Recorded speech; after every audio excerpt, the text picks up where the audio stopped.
Sir Mithun Reddy అలాగే విజయసాయి రెడ్డి, హరీష్ రావు గారు ఈడీలు enter అయ్యింది. అసలు ఏం జరుగుతుంది?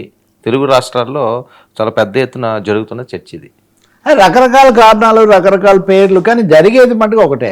కొన్ని చోట్ల ఎన్ఫోర్స్మెంట్ డైరెక్టరేట్, కొన్ని చోట్ల సిట్లు ప్రభుత్వాలు నియమించిన సిట్లు. రోజు మీడియాకు అలాగే పత్రికల్లో వాళ్ళకి నచ్చిన వాళ్ళకి నోటీస్ వస్తేనేమో అది నెగిటివ్, తీవ్రంగా దాని మీద అదే.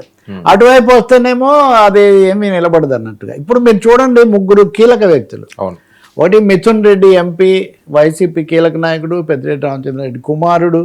గతంలో ఆయనకు మద్యం లిక్కర్ దీంట్లో వస్తే 72 రోజులు జైల్లో ఉండి తర్వాత ఆయన బెయిల్ తెచ్చుకొని ఎలాగో బయటకు వచ్చారు. ఇప్పుడు ఆయన దాని నుంచి అయిపోయింది, క్లీన్ చిట్ అన్న స్థాయిలో వాళ్ళు చెప్తే ఇప్పుడు ఆయనకు మళ్ళీ నోటీస్ ఇచ్చారు. ఈ నోటీస్లో ఇంకా కొన్ని కొత్త సమాచారాలు వచ్చాయి. ఇంకా మిథున్ రెడ్డికి తప్పదు అని ఈ కథనాలు వస్తున్నాయి.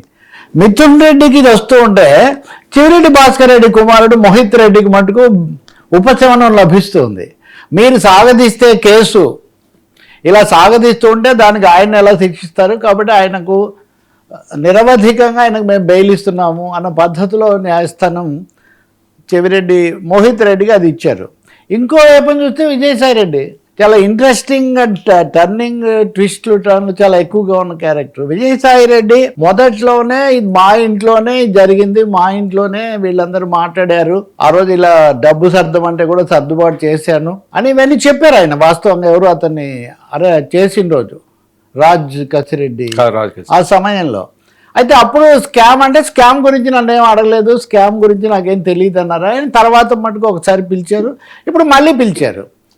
ఇప్పుడు విజయసాయి రెడ్డి జగన్మోహన్ రెడ్డితో ఉన్నారా లేదా, ఉంటారా లేదా, లేకపోతే బీజేపీలో చేరాలని ప్రయత్నిస్తున్నారా, ఇట్లాంటి రకరకాల కథనాల మధ్య ఒక దశలో తెలుగుదేశంకు సంబంధించిన వాళ్ళు కూడా బాగా ఎన్నో కొంచెం పుషప్ చేసిన పరిస్థితి నుంచి ఇప్పుడు మళ్ళీ అది బ్యాక్ టు స్క్వేర్ వన్ లాగా విజయసాయి రెడ్డికి మళ్ళీ నోటీస్. ఇప్పుడు నోటీస్లో ఏమేమి అడుగుతారు, ఎందుకంటే ఢిల్లీ రాజకీయాల్లో ఏ ఒక్కరికంటే ఎక్కువ చక్రం తిప్పింది విజయసాయి రెడ్డి కదా. విజయసాయి రెడ్డి, మిథున్ రెడ్డి వీళ్ళు చాలా ఢిల్లీలో వైసీపీ తరఫున అప్పుడు పవర్ఫుల్ ఎలిమెంట్స్. తెలంగాణకు కూడా లిక్కర్ స్కామ్ వ్యాపించిన పరిస్థితి ఉంది. ఇప్పుడు విజయసాయి రెడ్డి తమాషాగా ఆయన ట్వీట్లు స్పెషల్ కదా అయింది. చూశారు కదా మీరు, అక్కడ మధురోను ఏ విధంగా ఆ చుట్టూ ఉన్న కోటరీ వాళ్ళు వెనిజులా అధ్యక్షుడు మధురోను ఏ విధంగా అయితే చుట్టూ ఉన్న వాళ్ళే పట్టించారో కోటరీ గుప్పిట్లో చిక్కిన వాళ్ళకి ఇక్కడ కూడా దాదాపు అదే పరిస్థితి పడుతుంది అని ఆయన ఒకటి చెప్పాడు. ఇది ఎందుకు చెప్పాడు? మనం మాట్లాడుకున్నట్టుగా రాజ్ కాశీరెడ్డి ఆ రోజు మీడియాతో మాట్లాడినప్పుడు జగన్మోహన్ రెడ్డి మా నాయకుడు, ఆయన వల్ల ఆయనతో నాకేం లేదు, కానీ ఆయన చుట్టూ ఉన్న సలహాదారులు కోటరీలే ఇవన్నీ చేస్తున్నారు, వాళ్ళే మా మధ్య దూరం పెంచారు, ఇలా ఏదో చెప్పారు.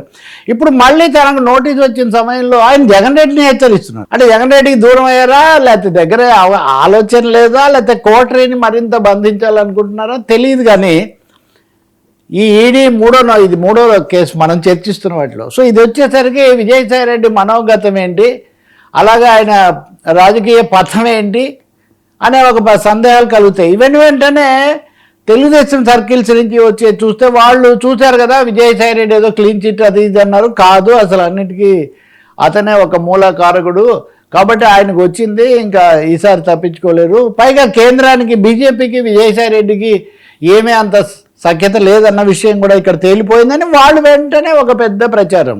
దీనికి తగినట్టే ఏపీ బీజేపీ అధ్యక్షుడు మాధవ్ ఇంకా చాలా విషయాలు బయటకు వస్తాయి, ఇప్పుడు లిక్కర్ దీంట్లో బయటకు వచ్చింది చాలా తక్కువ అని ఆయన చెప్తున్నారు. వర్మ మనిద్దరం చర్చలు మొదలుపెట్టి దాదాపు ఒక 10 నెలల నుంచి మనం ఈ విషయంలో ఇదిగో అయిపోయింది, అదిగో అయిపోయింది, తేలింది, ఇంకా తప్పించుకోలేరు, ఉక్కిరి బిక్కిరి ఇలాంటివి వింటూనే ఉన్నాము. మళ్ళీ నోటీసులు ఇచ్చి మరి అంత సమాచారం వస్తే బహుశా మీ చర్చలో కూడా ఎవరో మిత్రుడు విపరీతంగా చెప్తున్నాడు, అన్ని ఆధారాలు, బళ్ళ నెంబర్లు, లెక్కలు, కరెన్సీ నోట్ల అన్నీ ఉన్నాయి. మరి అన్నీ ఉంటే ఎందుకు పట్టుకోరు? ఏం రాజకీయం నడుస్తుంది? ఈ ఈడీల తరఫున, సిట్ల తరఫున ఎవరి మీద ఎవరిని ప్రయోగిస్తున్నారు? రాజకాశిరెడ్డి రోజే మొదలైనటువంటి రాజకీయ దుమారం 2025 అయిపోయి 2026 వచ్చింది. ఇంకా 26లో జనవరి కూడా 20వ తారీఖు వచ్చింది. అదే తతంగం.